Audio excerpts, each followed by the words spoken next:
Ngayon po, magbibigay po ako ng 10 tips na base po sa aking experience na pag kayo po ay inaatake ng sobrang nervous at panic attack. Bali, ang una ko pong ginagawa dyan, number 1 is prayer.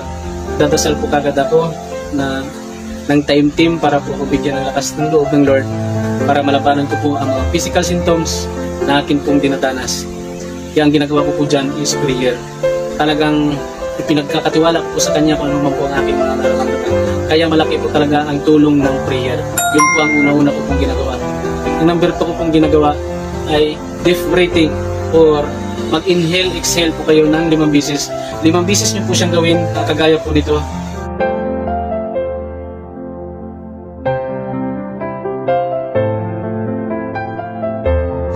Yun po, madali lang naman po siyang pag-aralan. Ganun po ang inyong gagawin. Tsaka number 3 po, uminom